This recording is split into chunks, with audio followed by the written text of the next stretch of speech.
There is a sound that every gardener dreads more than any other, and it is not the buzz of a mosquito or the crunch of a pest eating your lettuce, but rather the metallic clank of a shovel hitting the ground and bouncing off as if you just struck a slab of concrete. That is the sound of heavy clay soil, the nemesis of backyard growers everywhere, and for years I believed the common myth that fixing this rock-hard earth was a process that had to take seasons, if not entire years, of back-breaking labor and patience. This week I decided to challenge the conventional wisdom and see if I could transform this absolute concrete nightmare into crumbly, dark, nutrient-dense black gold in just 7 days, using a specific combination of heavy aeration, organic amendments, and hydration.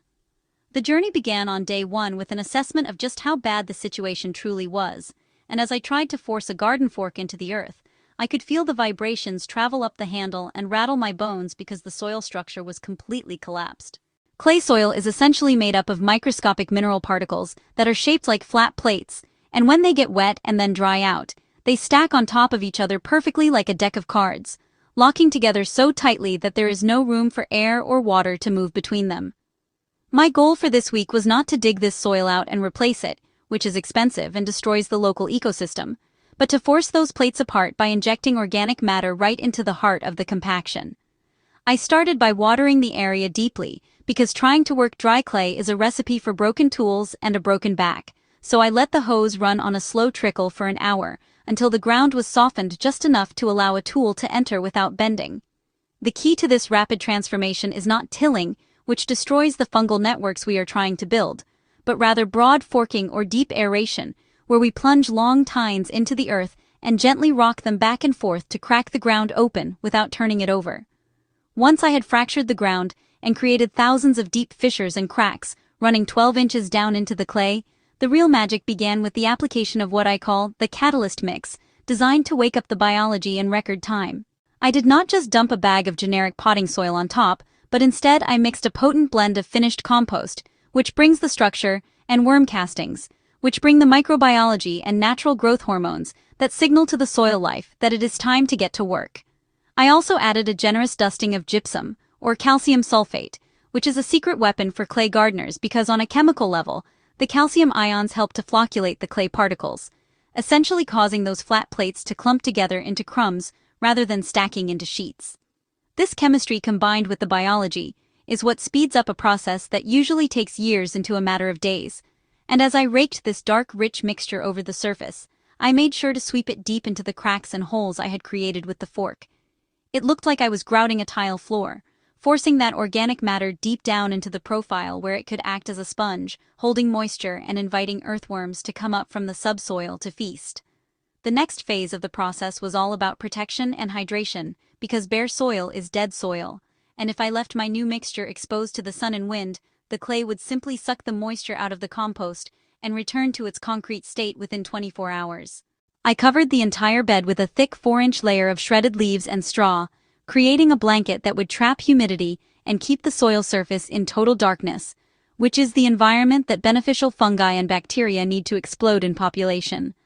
I watered the mulch heavily, simulating a deep, soaking rain, and then I stepped back to let nature take over the heavy lifting for the next few days. It is hard for us as gardeners to trust that doing nothing is actually doing something, but in organic gardening, the most important work happens when we are sleeping, carried out by billions of microscopic organisms that are processing the carbon and nitrogen we provided and gluing the soil particles together with their secretions.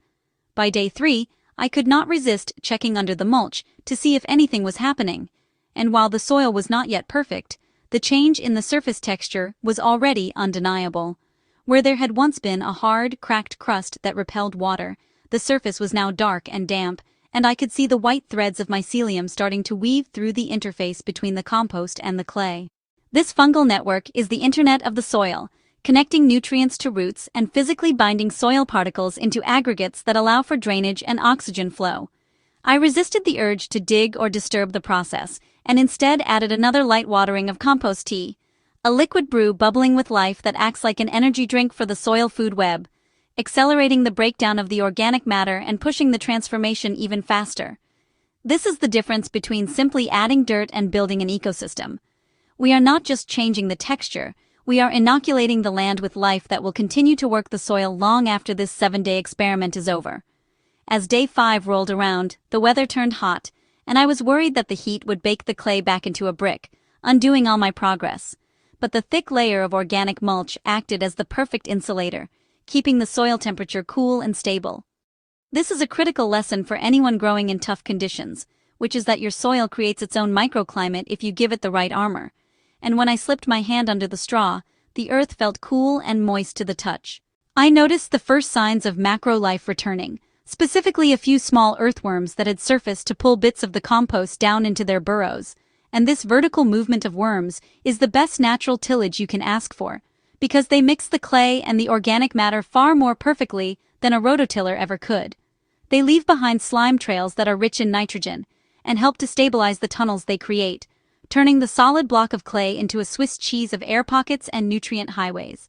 The anticipation was building as I approached the final day of the challenge, wondering if the deep fissures and the surface amendments had truly integrated enough to call this experiment a success, or if I would find that I had simply created a layer of nice soil floating on top of the same old hardpan.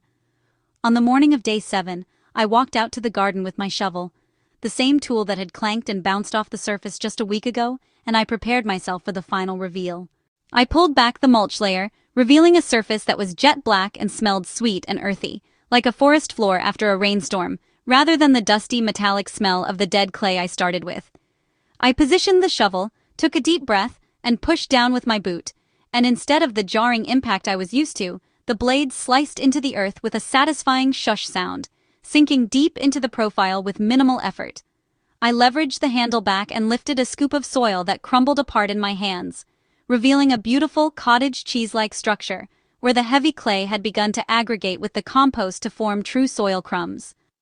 It was not just dirt anymore, it was a living, breathing medium that held its shape when I squeezed it, but broke apart easily when I poked it, the classic test of good tilth that every gardener strives for.